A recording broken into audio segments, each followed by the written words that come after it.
Hello everyone, मेरा नाम पूजा मालविया है और मैं आपका स्वागत ऑनलाइन पढ़ाई पर करती हूँ। आज के इस वीडियो में हम अपना जो आपका लास्ट एग्ज़ाम आपका 15 मार्च को हुआ है कंडक्ट बीपीएससी का, तो इस 15 मार्च के पेपर को हम यहाँ पर डिस्कस करने वाले हैं। यहाँ पर हम डिस्कस कर रहे हैं साइंस के पेपर को और ये आपका वर्ग है 6 से 8 वाला। तो साइंस के पेपर का कुछ क्वेश्चंस मैंने आज लिया है, बाकी मैं आपको कल करा दूँगी। तो अभी ये स्टार्ट कर रहे हैं सेशन को। ये एक तरह से रीस्टार्ट है हमारे इस बीपीएससी के सेशंस का। आप जैसे जैसे क्वेश्चंस को आगे देखेंगे और मैं अपनी पीपीटीज़ को भी आपके साथ शेयर करूंगी जैसे जैसे हमने पढ़ा था, तो आपको ये समझ में आएगा कि कितना पढ़ा हुआ आपको मिला है। मतलब आपने जितना पढ़ा है उसी में से क्वेश्चंस आए हैं। तो सारा कुछ हम वापस से रिवाइज करेंगे। सब कुछ आपको मैं फिर से प्रिपेयर कराऊंगी। बस अपना आप रेडी रहिए और अपनी तैयारी जहाँ तक आपके लेवल तक होती है वो करते रहिए। और इस चैनल के माध्यम से जो भी आपको वीडियोस मिल रहे हैं उसको ज़रूर देखिएगा, आपके लिए बहुत हेल्पफुल रहेंगे। प्लस एक सब्सक्राइबर की रिक्वेस्ट थी कि मैम आप जितने भी बीपीएससी के अभी भी क्वेश्चंस आए हैं पिछले, उसको एक बार डिस्कस करा दूं। तो मैं वो सारे क्वेश्चंस आपको, चाहे आपका टीचिंग एग्ज़ाम हो चाहे नॉन टीचिंग एग्ज़ाम हो, मैं कोशिश करूंगी कि आपके साथ अब सिर्फ मोस्टली क्वेश्चंस को ही डिस्कस करूं। कंटेंट तो आप बहुत पढ़ चुके हैं, अब क्वेश्चंस के साथ में जितने कंटेंट होगा उसको मैं कवर करूँगी। तो चलिए आज के सेशन को देख लेते हैं। और जैसे कि आपका सबसे पहला क्वेश्चन है, और ये पहला क्वेश्चन ही क्या है, आपका बीपीएससी में पूछा हुआ पिछला क्वेश्चन है। मैं अभी आपको जब अपनी स्लाइड दिखाऊंगी कहाँ पर हमने ये क्वेश्चन किया था तो आपको याद आ जाएगा। तो अच्छा, एक बात और कि ये क्वेश्चंस आपके सारे इंग्लिश में हैं, क्योंकि टाइप देखिए मैं टाइप करूँगी तो बहुत समय जाएगा और मैं अकेली हूँ सारी चीज़ करने के लिए, तो टाइम जाता है। तो मैं आपको क्वेश्चन इंग्लिश में पढ़ दे रही हूँ, हिंदी में भी मेरे पास फ़ोन पे ओपन है, तो मैं आपको हिंदी में क्वेश्चंस पढ़ दूँगी। आपको सारी चीज़ें मैं बायलिंगुअल बताऊँगी अपने मुँह से, तो आप समझ जाएंगे। थोड़ा सा कोऑपरेट करिएगा, चीज़ों को समझिएगा और जल्दी से आपका एग्ज़ाम भी हो सकता है बहुत जल्दी। और ये सुनने में ये आ रहा है कि आपके इलेक्शन से पहले एग्ज़ाम हो जाएगा, तो चीज़ों का जो समय मिला है, जो गलतियां, जो देखिए ये कि एक तरह से समझ लीजिए कि आपका एक टेस्ट था जो कि आपने दिया था, और अब जो कमियां रह गई है उस टेस्ट में, फाइनल टेस्ट था, उसमें जो कमियां रह गई हैं अब उस कमी को दूर करते हुए अब फाइनल्स का देख लीजिए एक बार शॉर्ट करके। पेपर आउट तो बहुत गलत हो गया कि पेपर आउट हुआ, सबकी मेहनत थी, कितना आप लोग रात रात भर जग के। सबसे बड़ी बात है कि कितना समय बर्बाद होता है। समय से ज़्यादा कोई मोल नहीं होता, ना पैसे का ना किसी चीज़ का। पैसा तो फिर भी आदमी किसी तरह से अरेंज कर सकता है, पर अगर समय निकल गया तो फिर कुछ हाथ नहीं आता है। तो ये समय भी गया, पैसा भी गया, सबकी मेहनत भी गई। तो ये तो चीज़ें तो बहुत बेकार हुई, पर क्या कर सकते हैं, ये सब तो खेल है पता नहीं किस चीज़ का। पर ये बहुत बड़ी अच्छी बात है कि आपका ये पेपर कैंसिल हुआ, क्योंकि उम्मीद नहीं थी। पर सारे चैनल वालों ने, आपने देखा होगा कितने सब चैनल्स वाले सब लगे थे कि ये पेपर कैंसिल हो जाए किसी तरीके से और आपको वापस से कुछ एक नई अच्छी न्यूज़ मिले। तो आप सभी के लिए पेपर कैंसिल हो ही चुका है। चलिए अब इस सेशन को फालतू ना बोलते हुए कुछ सीधा कंटेंट की तरफ मैं चलती हूँ और सबसे पहले क्वेश्चन की तरफ चलती हूँ। हिंदी में क्वेश्चन है, जियो स्टेशनरी उपग्रह अनुमानतः किस ऊंचाई पर उड़ता है। तो इसमें आपसे पूछा गया है कि जो जियो स्टेशनरी सैटेलाइट्स है उसकी आपसे हाइट पूछी गई है। तो इसका आंसर आपका हो जाएगा 35,000 किलोमीटर। और ये हमने क्वेश्चन किया था जब मैंने आपको अब बीपीएससी की तैयारी में करवा रही थी, तो ये क्वेश्चन हमने किया है। ये प्रीवियस ईयर क्वेश्चन है, प्रीवियस मतलब प्रीवियस ईयर का प्रीवियस टाइम पूछा हुआ क्वेश्चन है। तो आपकी जनरली हाइट जो हो जाती है वो 36,000 होती है, तो इसमें 35,000 है, तो आपका नियरेस्ट ऑप्शन क्या हो जाएगा, यही हो जाएगा। तो आपका ऑप्शन नंबर सी करेक्ट उत्तर होगा। आइए हम इसका सारा एक्सप्लेनेशन अच्छे से समझ लेते हैं। ये देखिए, ये क्वेश्चन आया था आपका लास्ट टाइम कि जियो स्टेशनरी सैटेलाइट रोटेट्स, ये रोटेट करती है किस पे, एट एनी हाइट अबव भूस्थैतिक उपग्रह घूमता है कहाँ पर, ध्रुवों के ऊपर किसी भी ऊंचाई पर, या एट अ फिक्स्ड हाइट, या at a height depending upon the mass, या more than one of the above. तो इसमें इसका आपका आंसर है क्या, एट अ फिक्स्ड हाइट। ठीक है, ये क्या, एक निश्चित ऊंचाई पर आपके भूस्थैतिक उपग्रह जो है वो घूमते हैं। तो आइए इसका एक्सप्लेनेशन देख लेते हैं। ये रही आपकी जियो स्टेशनरी सैटेलाइट।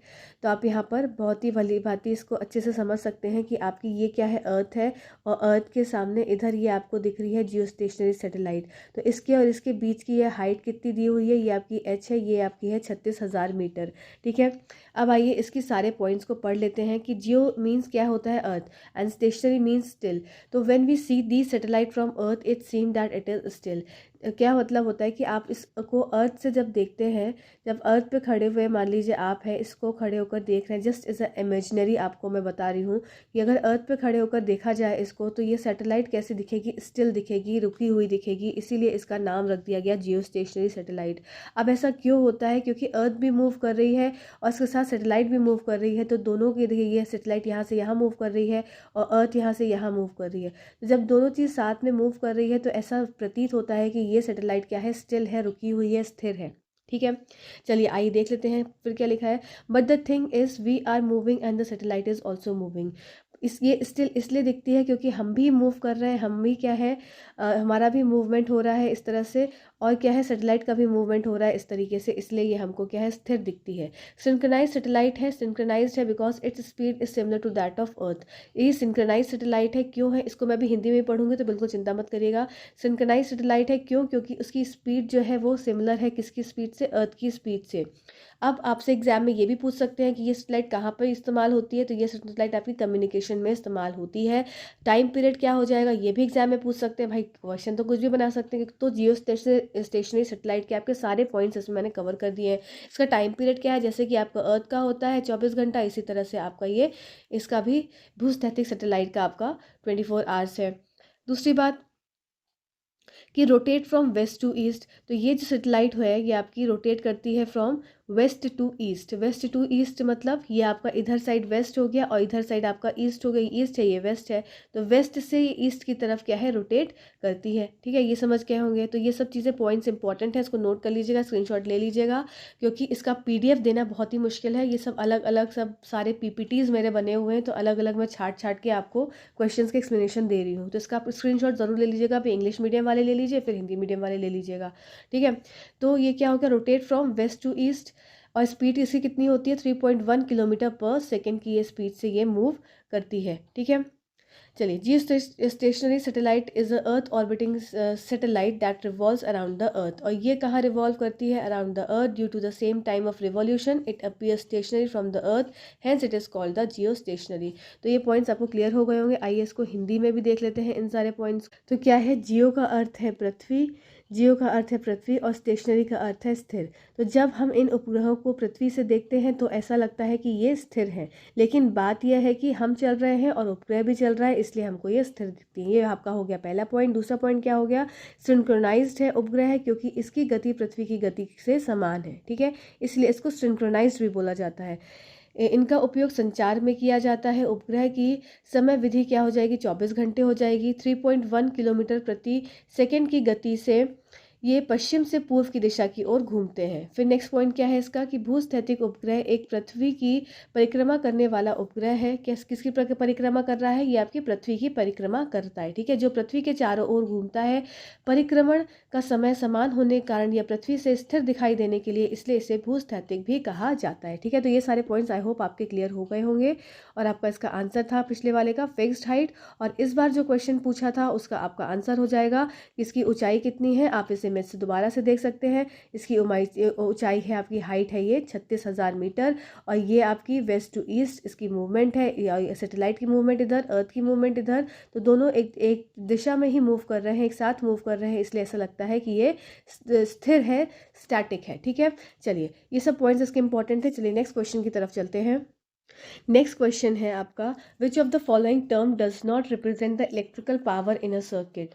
किस परिपथ में कौन सा, किसी परिपथ में कौन सा पद विद्युत पावर को प्रदर्शित नहीं करता है। ठीक है, तो इसका हमने लास्ट में एक मैंने आपको वीडियो करवाया था, एक मैंने वीडियो के थ्रू आपको पीपीटी भी टेलीग्राम पे एक फॉर्मूले के सारे मैंने एक साथ फॉर्मूला दिया था आपको, तो आपने याद किया होगा। उसमें मैंने लास्ट में सारे फॉर्मूलेज किसके लिखे थे, पावर के लिखे थे। तो उसमें पावर का सबसे पहला फॉर्मूला क्या था, power equals to V into I. तो ये अगर नहीं लिखा हो तो आप ये नोट कर लीजिए सारे पावर के formulas. P is equals to V into I, फिर P is equals to I square और R, फिर P is equals to V square upon में R, और फिर एक और फॉर्मूला होता है पावर इक्वल्स टू एनर्जी, ऊर्जा अपॉन में समय। ठीक है, तो ये चार फॉर्मूले हैं जो कि आपको पावर के याद रखना है। पहले P is equals to V into I, V voltage है, आई करंट है, और आपका P is equals to power equals to I आपका करंट है, R आपका रेजिस्टेंस है, power equals to voltage upon में रेजिस्टेंस, ठीक है, V का स्क्वायर, और power equals to energy upon में टाइम। अब आपसे पूछा है कौन सा नहीं है, तो आपको इसका उत्तर क्या हो जाएगा, आई स्क्वायर आर है हमारा, आई स्क्वायर आर है तो कट जाएगा, फिर वी आई है हमारा, ठीक है, फिर हमारा आई आर स्क्वायर कोई भी फॉर्मूला नहीं होता है, तो इसके हिसाब से आपको ऑप्शन नंबर बी करेक्ट उत्तर हो जाएगा। आई होप आपको ये पॉइंट क्लियर हुआ होगा। चलिए नेक्स्ट क्वेश्चन की तरफ चलते हैं। By product found in soap industry is, इसको जब मैंने आपको एनसीईआरटी कराई थी क्लास 9th की कंप्लीट केमिस्ट्री मैराथन मैंने आपको कराई थी समरी एनसीईआरटी क्लास 9th, तो उसमें मैंने आपको ये क्वेश्चन कराया है जिसमें मैंने आपको सोप का प्रॉपर प्रोसेस बताया था, मिसल का फॉर्मेशन बताया था, किस तरीके से सोप से डर्ट हटता है, अगर आप किसी गंदे कपड़े में से सोप को के ऊपर सोप लगाते हैं तो किस तरीके से वो गंदगी हटती है, तो सारा हमने देखा था। प्लस हमने सोप का प्रोडक्शन देखा था, कैसे सोप प्रोड्यूस होता है, फिर साथ ही साथ हमने देखा था डिटर्जेंट कैसे फॉर्म होता है। तो मैंने सारे पॉइंट्स आपको अभी वापस से रिवाइज करा देती हूँ। मान लीजिए सोप से रिलेटेड या डिटर्जेंट से रिलेटेड कोई भी क्वेश्चन अगर इन फर्दर आता है एग्जाम में आपके आगे, तो आपका गलत ना हो, ठीक है। चलिए आइए देख लेते हैं। तो इसका जो आंसर हो जाएगा यहाँ पर आपका ग्लिसरॉल हो जाएगा। तो इसके सारे पॉइंट्स को चलिए आइए क्लियर कर लेती हूँ। मैं एक बार इसको हिंदी में भी पढ़ देती हूँ आपके लिए। ये साबुन उद्योग का उपजात क्या है, आपका ग्लिसरॉल है, नेप्थलीन है, कास्टिक सोडा है, या उपयुक्त एक से अधिक, या उपयुक्त में से कोई भी नहीं। तो इसका आंसर हो जाएगा ऑप्शन नंबर ए। आइए इसका सारा एक्सप्लेनेशन समझ लेते हैं। चलिए, तो सॉरी मैंने क्लास 9th बोला, ये क्लास 10th की समरी है, ये क्लास 10th एनसीईआरटी की है। तो ये देखिए साबुन, तो साबुन क्या है, ये आपको सबसे पहले तो आप इसका फॉर्मूला समझ लीजिए कि साबुन के दो फॉर्मूले होते हैं। एक आपका C17H35 COONA जिसको सोडियम स्टेरेट बोलते हैं, और दूसरा C15H31 COONA जिसको आप सोडियम पैल्मेट बोलते हैं, ठीक है, पैल्मिटेट। तो ये दो फॉर्मूले इसको याद रख लीजिएगा, इसका स्क्रीनशॉट ले लीजिए, ज़रूर से याद रख लीजिएगा। इसका PDF पॉसिबल नहीं है देना, तो मैं इसलिए बार बार बोल रही हूँ, स्क्रीनशॉट ले लीजिएगा। और जिसके पास ये PDF क्लास 10th का होगा वो तो देख ही सकता है अपना इजीली, ठीक है। चलिए नेक्स्ट देख लेती हूँ, बता देती हूँ। It is a sodium and potassium salt. अब ये सोप होता क्या है, तो सोप क्या है, सोडियम या potassium salt of long chain carboxylic acid having cleansing property in water. तो सोप क्या होता है, जो कि सोडियम और पोटेशियम सॉल्ट्स के क्या होते हैं, लॉन्ग चेन कार्बोक्सिलिक एसिड होते हैं। ये आप देख सकते हैं फॉर्मूला, जिसके पास क्लिनजिंग प्रॉपर्टी होती है, ठीक है। फिर the ionic end of a soap interact with water. इसमें दो एंड्स होते हैं, देखो एक इस तरीके से होता है, एक आयनिक एंड होता है जो कि इंटरैक्ट करता है किसके साथ, वाटर के साथ, while the carbon change interact with oil. अब ये इस तरीके से होता है आपका, तो ये बाहर का एंड जो होता है ये पानी के साथ एक्टिविटी दिखाता है, और जो अंदर वाला एंड होता है, ये वाला एंड, अंदर वाले एंड को मैं दूसरे कलर से दिखा देती हूँ। तो ये जो अंदर वाला एंड है ये क्या करता है, ये ऑयल या डर्ट के साथ अपनी एक्टिविटी को दिखाता है, ठीक है। तो दो पॉइंट याद रखना है आपको। पहली बात क्या है कि इस साबुन क्या है, इट इज़ अ सोडियम और potassium salt of long chain carboxylic acids, ठीक है। दूसरा पॉइंट आपको क्या याद रखना है कि सोप क्या है, सोप के दो एंड्स होते हैं, एक आयनिक एंड होता है और दूसरा कार्बन चेन एंड होता है। आयनिक एंड इंटरैक्ट करता है किसके साथ, वाटर के साथ, और कार्बन चेन इंटरैक्ट करती है ऑयल या डर्ट के साथ, ठीक है। विद द सोप मॉलिक्यूल दस फॉर्म स्ट्रक्चर कॉल्ड मिसल। और ये जब आपका सब इस तरीके से सारे इसके मॉलिक्यूल्स एक साथ आ जाते हैं तो इसको क्या बोल देते हैं, इसको मिसल बोल देते हैं, ठीक है। Way one end of the molecule is towards the oil droplet while the ionic end faces outside. अब अंदर क्या होता है, इसमें अंदर आपकी प्रेजेंट होती है डर्ट। तो जो डर्ट है उसको कौन पकड़ के रखता है, वो उसको इस तरीके से आप याद रख सकते हैं कि ये सब क्या है, ये सब इस तरीके से पूंछ निकली हुई है जो कि डर्ट को पकड़े हुए हैं, या सब धागे जो हैं इसको पकड़े हुए हैं। आपको याद रखने का तरीका है कि जो धागे हैं, कि जो कार्बोक्सिलिक चेन है, जो चेन की तरह जो धागे हैं वो किसको पकड़े हैं, वो डर्ट को पकड़े हैं। और बाहर क्या है, पानी है, ठीक है। पानी से ये सब चीज़ें बाहर आकर धुल रही हैं, ठीक। इतना ईजी हो गया आपको याद करना। Way one end of the molecule is towards the oil droplet while the ionic end faces outside. This forms an emulsion in water. इससे क्या बनता है, इमल्शन बन जाता है। The soap micelle thus helps in pulling out the dirt in water and we can wash our clothes clean, ठीक। अब बात कर लेते हैं दूसरा पॉइंट जो इंपॉर्टेंट है आपके लिए कि प्रिपरेशन। तो सोप की प्रिपरेशन को क्या बोलते हैं, सपोनिफिकेशन रिएक्शन बोलते हैं। ये आपके एग्जाम में पूछी गई थी, ठीक है। तो क्या है, saponification is simply the process of making soap. तो सपोनिफिकेशन क्या है, ये एक तरह का प्रोसेस है जिससे कि आप सोप को बनाते हैं। Saponification is hydrolysis of an ester with NaOH और KOH to give alcohol and sodium और potassium salt sorts of acids. It is prepared by heating animal fat. अब ये बनता कैसे है, ठीक है, इसमें एनिमल फैट को या वेजिटेबल ऑयल को विद कंसनट्रेटेड NaOH सॉल्यूशन के साथ हीट करते हैं। The fat and oil react with sodium hydroxide to form soap and glycerol. क्या आपसे एंड प्रोडक्ट एग्जाम में पूछा गया था कि क्या होता है सोप के साथ साथ, तो ये क्या होता है, आपका ग्लिसरॉल बनता है। आइए इसकी रिएक्शन देख लें तो आपको ज़्यादा क्लियरिटी हो जाएगी। तो ये आपकी रिएक्शन है। जैसे अगर मैं आपको सिंपली बोलूं इस तरीके से कि फैट या ऑयल है, तो ये क्या हो गया, आपका एस्टर हो गया, और इसने किसके साथ अभिक्रिया करी, आपकी NaOH के साथ अभिक्रिया करी, और आपका क्या बन गया, सोप बन गया या ग्लिसरॉल बन गया। तो ग्लिसरॉल है ये आपका अल्कोहल है, और सोप क्या हो गया, sodium salt of fatty acid है। यही यहाँ पे लिखा है, it is prepared by heating animal fat और vegetable fat with a concentrated NaOH solution. The fat oil reacts with sodium hydroxide to produce soap and glycerol. ठीक है, चलिए इसको हिंदी में देख लेते हैं सारा पॉइंट्स क्या क्या यहाँ पर लिखा हुआ है। तो सबसे पहला पॉइंट लिखा है, जस्ट अ सेकेंड, यह लंबी श्रृंखला वाले कार्बोक्सिलिक एसिड या सोडियम या पोटेशियम नमक है जिसमें जिसमें पानी में सफाई करने का गुण होता है। साबुन का आयनिक सिरा पानी के साथ क्रिया करता है, जबकि कार्बन श्रृंखला तेल के साथ क्रिया करता है। तो साबुन का जो आयनिक सिरा है वो किसके साथ अभिक्रिया करेगा, वो आपकी पानी के साथ अभिक्रिया करता है, और जबकि कार्बन श्रृंखला जो है वो तेल के साथ अभिक्रिया करेगी। ठीक है, इस प्रकार साबुन के अणु मिसल नामक संरचना बनाते हैं, यहाँ जहाँ अणुओं का एक सिरा तेल की बूंद की ओर होता है, जबकि आयनिक सिरा बाहर की ओर होता है। यह पानी में एक इमल्शन बनाता है। इस प्रकार साबुन मिसल पानी में मौजूद गंदगी को बाहर निकालने में मदद करता है, और हम अपने कपड़े को साफ धोकर निकाल लेते हैं। फिर तैयारी, मतलब इसका साबुनीकरण प्रक्रिया है आपकी। तो साबुनीकरण प्रक्रिया में क्या हो जाता है, केवल साबुन बनाने की इस प्रक्रिया को साबुनीकरण बोलते हैं, सिपोनिफिकेशन बोलते हैं। सिपोनिफिकेशन में NaOH या KOH के साथ एस्टर का हाइड्रोलिसिस किया जाता है, जिसमें एसिड का अल्कोहल और सोडियम या पोटेशियम नमक मिलता है। ठीक है, फिर आ जाता है, इसे पशु वसा या वनस्पति तेल को साद्र NaOH घोल के साथ गर्म करके तैयार किया जाता है। वसा और तेल सोडियम हाइड्रोक्साइड के साथ प्रतिक्रिया करके साबुन और ग्लिसरॉल बनाते हैं। आपकी रिएक्शन ये हो गई, ये आपकी प्रॉपर रिएक्शन है। ये आपका ट्राइग्लिसराइड फैट्स या ऑयल एस्टर है। ये किसके साथ अभिक्रिया करना बना कर रहा है, आपसे ये भी तो एग्जाम में पूछ सकते हैं ना कि अगर फैट या ऑयल है ये किसके साथ रिएक्शन करता है, ये आपकी रिएक्शन करता है NaOH के साथ। ठीक है, तो ये आप याद रखेंगे, सोडियम हाइड्रोक्साइड के साथ रिएक्शन करता है, और साथ ही इसका एक और नाम होता है, इसको बोलते हैं कास्टिक सोडा। ठीक है, तो कास्टिक सोडा या सोडियम हाइड्रोक्साइड या NaOH, आपकी बात एक ही हो जाएगी, और क्या बनाएगा, ग्लिसरॉल बनाएगा, और आपका क्या बन जाएगा, सोप बन जाएगा। तो सोप क्या है, सोडियम पैल्मिटेट है, जो भी हमने फॉर्मूला देखा था, और प्लस आपकी हीट बहुत ज़्यादा रिलीज हो जाएगी। ठीक, तो ये आपकी रिएक्शन है, यही रिएक्शन आपसे एग्जाम में पूछी गई थी, तो इस रिएक्शन को ध्यान से देख लेंगे। नेक्स्ट बात कर लेते हैं डिटर्जेंट। अब डिटर्जेंट क्या होता है, तो डिटर्जेंट क्या है, एम्फीफेटिक अणु जिनमें लंबे लाइपोफिलिक हाइड्रोकार्बन समूह के अंत में आवेशित हाइड्रोफिलिक या ध्रुवीय समूह होते हैं, डिटर्जेंट कहलाते हैं। Amphipathic molecule that contain charge hydrophilic or polar groups at the end of long-lived lipophilic hydrocarbon groups are called detergent. The charged hydrophilic group is also called the head and the long lipophilic hydrocarbon is called the tail. तो इसमें क्या होता है, एक आपका tell होता है और एक आपका हेड होता है। तो हेड क्या हो गया, आपका हाइड्रोफोबिक हो गया। ठीक है, the charge hydrophilic group is called the head, sorry head आपका हो गया हाइड्रोफिलिक। तो ये क्या हो गया,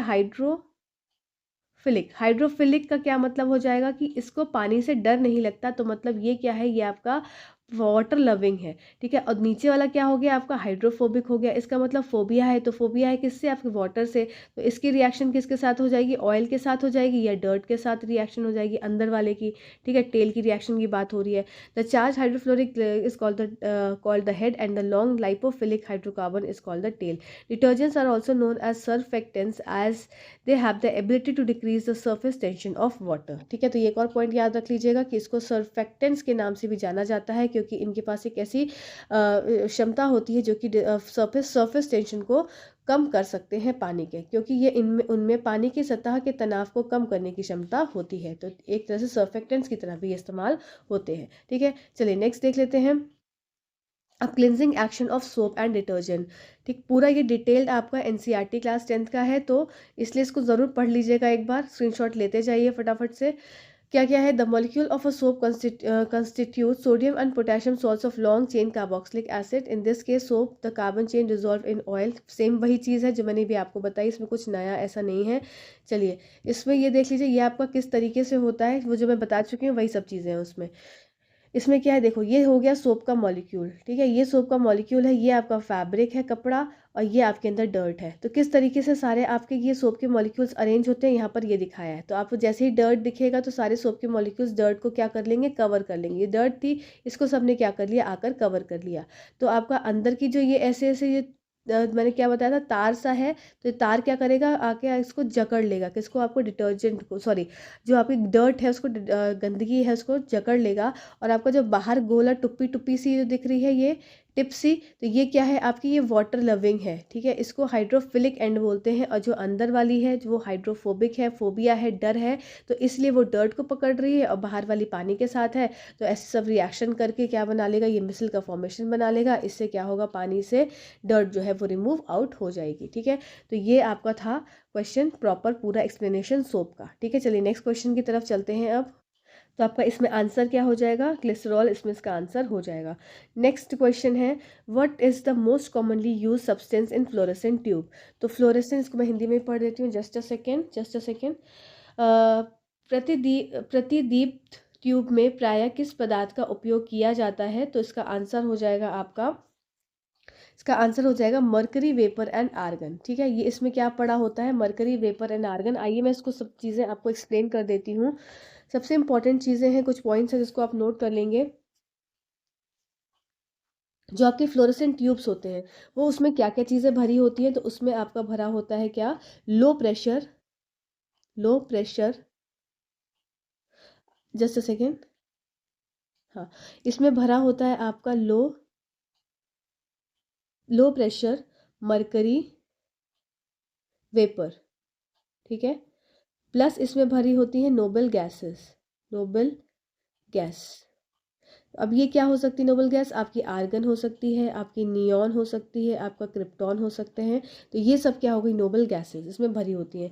अब इसके साथ साथ जो ट्यूब होती है, ये आपकी ट्यूब है, ठीक है, इसके जो बाहरी आपकी जो कवरिंग होती है, स्मॉल अमाउंट ऑफ फॉस्फोर की कोटिंग इसमें प्रेजेंट होती है। तो ये आपकी कोटिंग हल्की सी इसमें इस तरीके से, तो ये जो कोटिंग है ये किस चीज़ की बनी होती है, ये आपकी, ये सब पॉइंट्स नोट कर लीजिएगा, क्योंकि अभी ये पूछा है, हो सकता है आगे दूसरा पूछ लें। फॉस्फोर की कोटिंग होती है, ठीक है, कोटिंग होती है ऑन इनसाइड सरफेस ऑफ, इसमें फ्लोरेसेंट ट्यूब में। अब ये जो फॉस्फोर की कोटिंग है, फॉस्फोर कोटिंग, ठीक है, ये क्या करती है, इसका काम होता है ये कन्वर्ट करती है यूवी लाइट को, यूवी लाइट को ये कोटिंग कन्वर्ट करती है किसमें, आपकी,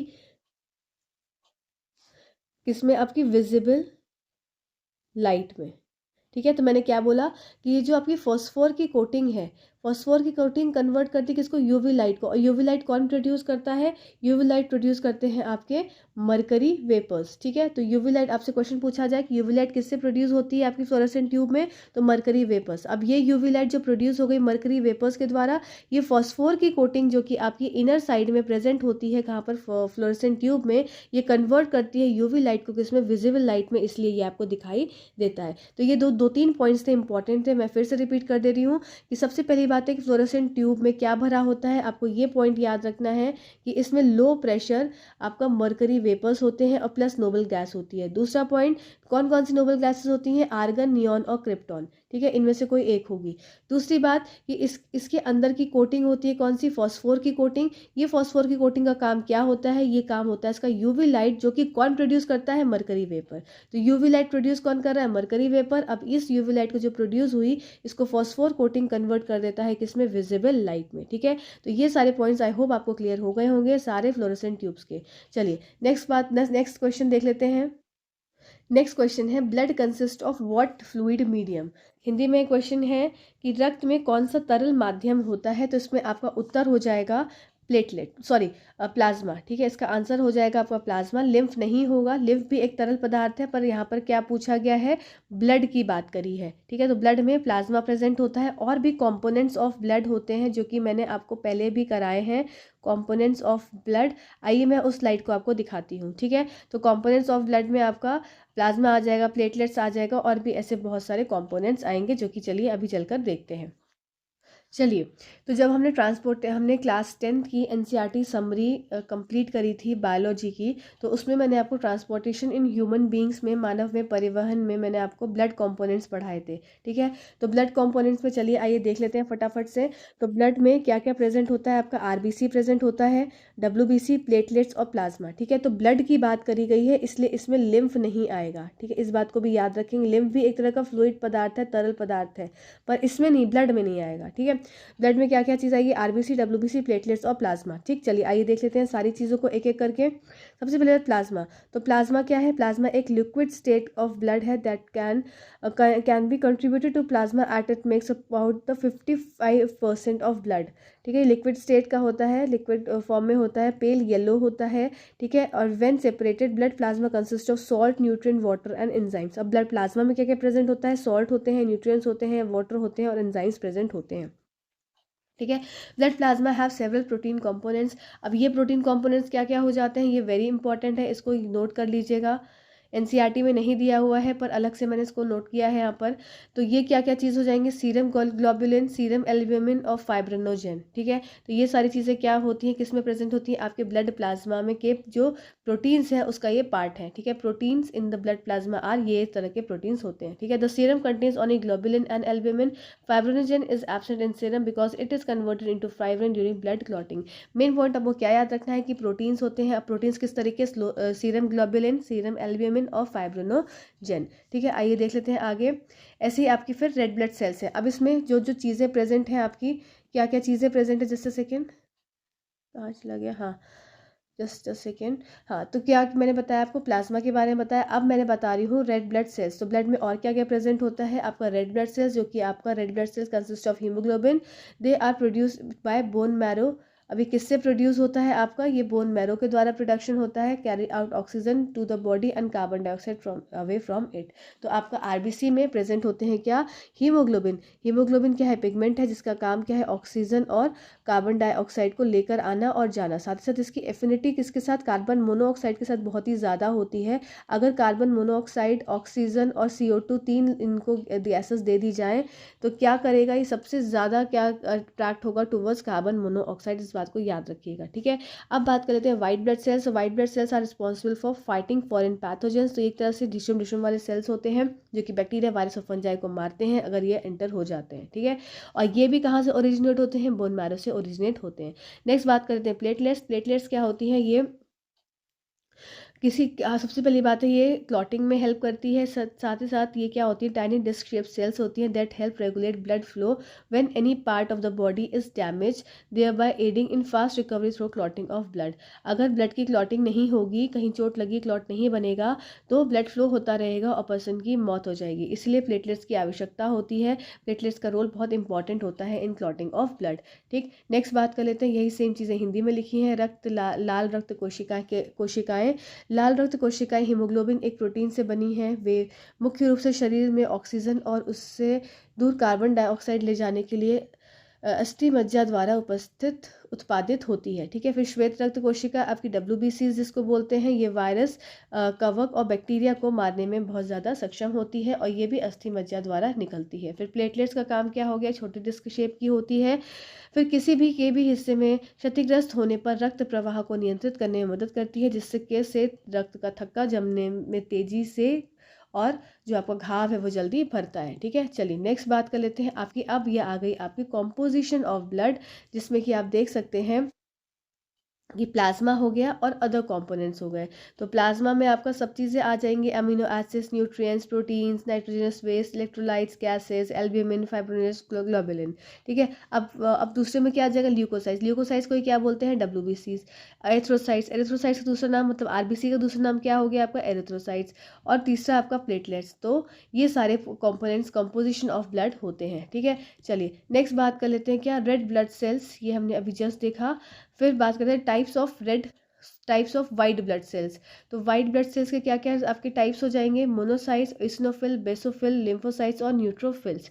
सबसे पहली बात है वाइट ब्लड सेल्स में they are 5 different types of white blood cells. आपके 5 तरीके के वाइट ब्लड सेल्स होते हैं based on presence and absence of granulocytes. तो एक क्या होते हैं, ग्रेनुलोसाइट्स होते हैं, एक ग्रेनुलोसाइट्स होते हैं। और तो फर्स्ट आपका आया क्या, मोनोसाइट्स। तो मोनोसाइट्स क्या है, function of monocytes are to migrate into tissues and clean up dead cells. तो इनका काम क्या होता है, ये ऐसे टिश्यूज में चले जाते हैं जहाँ पर जो खराब हो गए हैं सेल, डैमेज सेल्स है, उनको ये हटा देते हैं, डेड सेल्स को हटा देते हैं।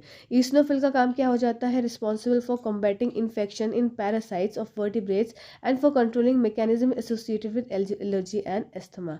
ठीक है, मेन आपको क्या याद रखना है कि वाइट ब्लड सेल्स के क्या क्या फर्दर वाइट ब्लड सेल्स किस में डिवाइडेड है। तो आपका मोनोसाइट्स हो गया, एसिनोफिल्स हो गया, फिर नेक्स्ट आपका आएगा क्या, बेसोफिल, फिर लिम्फोसाइट्स और फिर आपका न्यूट्रोफिल्स। ठीक है, फिर बेसोफिल का काम क्या है, it is play a vital role in mounting a non specific immune response to pathogens and allergic reactions by releasing histamine. मेन क्या सब चीज़ें हैं कि इन सब का काम क्या है, डिस्ट्रीब्यूशन करना, हर तरीके के डिस्ट्रीब्यूशन को वो करते रहते हैं। लिम्फोसाइट्स का काम क्या हो जाएगा आपका, लिम्फो, LYMPHOSYCYTE, ऐसी थोड़ा सा स्पेलिंग गड़बड़ हो गई है, देख लीजिएगा, जिसमें बी लिम्फोसाइट्स और टी लिम्फोसाइट्स को ये रिलीज आउट करते हैं। ठीक है, फिर न्यूट्रोफिल्स का काम क्या हो जाता है, they help in destruction of bacteria with lysosomes and it act as a strong oxidant present in pus. और ये जो पस में क्या प्रेजेंट होते हैं, आपके न्यूट्रोफिल्स प्रेजेंट होते हैं। ठीक है, ये आपका इम्यून सिस्टम को स्ट्रॉन्ग बनाते हैं और बैक्टीरिया और वायरस को इन्वेड करते हैं, मतलब मारते हैं। ठीक है, तो ये सारे पॉइंट्स आपके इसके हो गए। बेसोफिल, फिर आपका क्या, लिम्फोसाइट्स और फिर आपका न्यूट्रोफिल्स। तो ये सब हिंदी में भी लिखा हुआ है कि हिस्टामाइन जारी करके रोग जनकों और एलर्जी प्रतिक्रियाओं के प्रति गैर विशिष्ट प्रतिरक्षा प्रतिक्रिया बढ़ाने में महत्वपूर्ण भूमिका निभाता है। फिर लिम्फोसाइट्स क्या क्या हो जाएगा, ये एंटीबॉडी के उत्पाद में महत्वपूर्ण भूमिका निभाते हैं। लिम्फोसाइट्स 2 मुख्य प्रकार के होते हैं, बी लिम्फोसाइट्स और टी लिम्फोसाइट्स। फिर आगे बात न्यूट्रोफिल्स की, तो न्यूट्रोफिल्स क्या हो जाएंगे आपके, लाइसोजाइम के साथ बैक्टीरिया को नष्ट करने में मदद करते हैं और यह एक मजबूत ऑक्सीडेंट के रूप में कार्य करता है, मवाद में मौजूद होता है और ये सब क्या करता है, सारे बैक्टीरिया वायरसेस को मारने में मदद करता है। ठीक है, चलिए अब ये बात कर लेते हैं लिम्फ की। तो आखिर जो लिम्फ है वो है क्या, तो लिम्फ क्या है, lymph is a pale yellowish or colourless fluid that resemble the blood, except ये क्या करते हैं, रिजेंबल करते हैं किसकी तरह, ब्लड से, except that they lack red blood corpuscles and platelets. ये रिजेंबल करते हैं ब्लड की तरह पर होते नहीं ब्लड है, क्योंकि इनमें ना आरबीसीज होते हैं ना प्लेटलेट्स होता है। ठीक है, द कंपोजिशन ऑफ लिम्फ में very, however 94% of the lymph is usually water. इसमें क्या प्रेजेंट होता है, 94% आपका प्रेजेंट होता है वाटर, 6% आपके प्रेजेंट होते हैं डिजॉल्व प्रोटीन्स, आपके प्रोटीन्स प्रेजेंट हैं, and large number of white blood sales, और इसमें वाइट ब्लड सेल्स भी प्रेजेंट होते हैं। ठीक है, तो लसिका क्या होती है, लसिका का हल्का पीला या रंगहीन तरल पदार्थ है जो रक्त जैसा दिखता है, सिवाय इसके कि इनमें लाल रक्त कणिकाओं और प्लेटलेट्स की कमी होती है। लसिका की संरचना भिन्न हो सकती है, हालांकि लगभग 94% लसिका आमतौर पर पानी का होता है और 6% प्रोटीन, लवण और बड़ी संख्या में सफ़ेद रक्त कोशिकाओं जैसे घुलनशील पदार्थ होते हैं। ठीक है, तो ये हो गया आपका लिम्फ के बारे में। अब ये चलिए यहाँ तक हमारा कंप्लीट होता है, तो लिम्फ, चलिए नेक्स्ट क्वेश्चन की तरफ चलते हैं। तो यहाँ पर आपका इसका आंसर हो जाएगा क्या, प्लाज्मा। चलिए नेक्स्ट क्वेश्चन क्या है, नेक्स्ट क्वेश्चन है, हाँ, proteins after digestion are converted into, पाचन के बाद प्रोटीन किसमें परिवर्तित होते हैं, तो ये इसका उत्तर हो जाएगा, देखो प्रोटीन, ये आपका डाइजेस्टिव सिस्टम हमने प्रॉपर पढ़ा था, डाइजेस्टिव सिस्टम, उसमें मैंने आपको सब बताया था कि आपका देखो 2-3 पॉइंट्स आपको इसमें याद रखो डाइजेशन में, ये आपका डाइजेशन, फूड का पाचन आपका कहाँ शुरू होता है, तो आपका शुरू होता है कहाँ, मुंह में। ठीक है, दूसरी बात आपका अंत कहाँ होता है डाइजेशन का, तो आपका छोटी आंत में आपका इसका अंत होता है डाइजेशन का। ठीक है, फिर बात आ जाती है एक इम्पॉर्टेंट पॉइंट की कि कार्बोहाइड्रेट का डाइजेशन शुरू कहाँ होता है, ये आपका माउथ में शुरू होता है। ठीक है, फिर प्रोटीन का डाइजेशन कहाँ शुरू होता है, तो प्रोटीन का डाइजेशन आपका स्टमक में शुरू होता है। ठीक है, और डाइजेशन सारे कंप्लीट कहाँ हो जाते हैं, स्मॉल इंटेस्टाइन में हो जाते हैं। लार्ज इंटेस्टाइन में कोई भी डाइजेशन नहीं होता है, सिर्फ एब्जॉर्प्शन की बात होती है।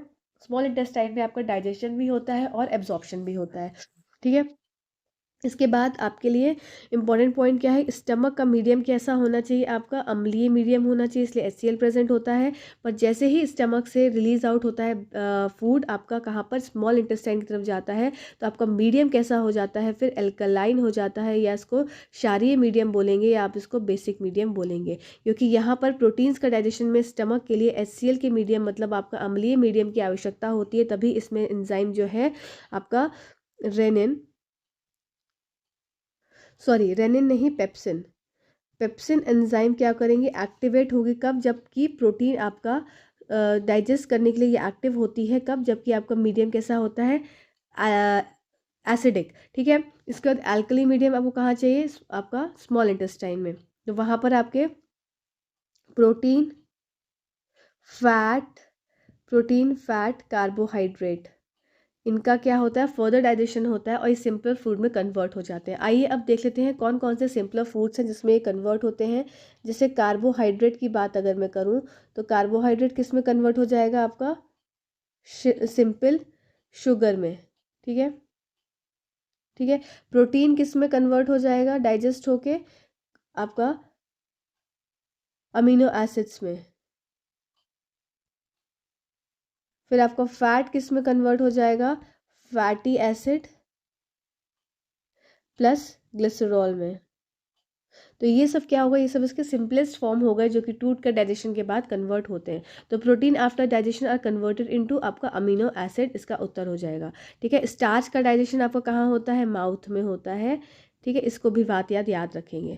चलिए नेक्स्ट क्वेश्चन की तरफ चलते हैं। नेक्स्ट क्वेश्चन क्या है, due to chlorine chemical reaction which of the following is destroyed when chlorofluorocarbons are released in atmosphere.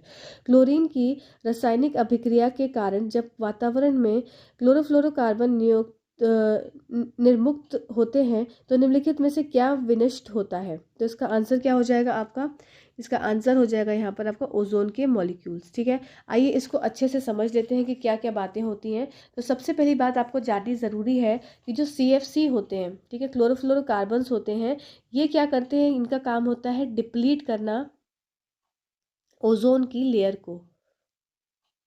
और ये ओजोन लेयर कहाँ प्रेजेंट होती है, ये आपकी स्ट्रेटोस्फेयर में आपकी ये प्रेजेंट होती है, ठीक है। अब ये CFCs का क्या काम है, देखो ओजोन लेयर का काम क्या होता है, जो आपकी अल्ट्रावायलेट रेज है उनको रोकना। वही जब CFC डिप्लीट कर देंगे ओजोन लेयर को जो कि स्ट्रेटोस्फेयर में, तो आपकी अल्ट्रावायलेट रेज क्या है, इजीली आ जाती हैं। अब दूसरी बात क्या है कि CFCs आपके कहाँ से रिलीज होते हैं, तो CFCs क्या होते हैं, एक तरह के ये यूज़ होते हैं एक तरह से कूलेंट में। और कूलेंट में कहाँ यूज़ होते हैं आपके, ये आपके AC में यूज़ होते हैं, रेफ्रिजरेटर में यूज़ होते हैं, ठीक है, आपके कूलर्स में यूज़ होते हैं। अब इसमें क्या क्या रिएक्शन होती है ये इंपॉर्टेंट है आपको समझना, कि CFC जब आपकी एटमॉस्फेयर में रिलीज़ होती है, CFC कहाँ रिलीज़ हुई, आपके एटमॉस्फेयर में, ठीक है। जब ये एटमॉस्फेयर में रिलीज़ हुई तो ये किसके साथ अभिक्रिया करती है, ये UV रेस के साथ आपकी अभिक्रिया करती है, ठीक है। तो ये क्या रिलीज आउट करेगी, ये रिलीज करेगी क्लोरीन एटम।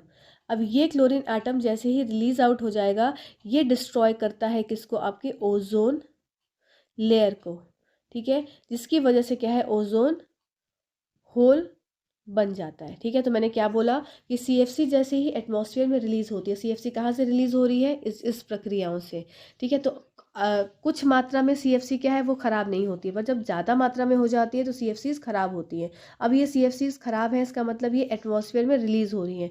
जैसे ही एटमॉस्फेयर में रिलीज होती हैं, ये किसके साथ रिएक्ट कर लेती हैं, UV रेस के साथ रिएक्ट कर लेती हैं, और ये क्या बनाती हैं, क्लोरीन एटम को बनाती हैं। और क्लोरीन एटम ये डिस्ट्रॉय करता है किसको, ओजोन लेयर को, और जो कि फॉर्म करती है क्या, ओजोन होल को, ठीक है। तो ये सारे प्रोसेस आपको पता होने चाहिए, ये इंपॉर्टेंट था इसलिए मैंने यहाँ पर इसमें अच्छे से आपको एक्सप्लेन कर दिया, ठीक है। चलिए नेक्स्ट देख लेते हैं। नेक्स्ट क्या क्वेश्चन है, in an ecosystem bacteria are.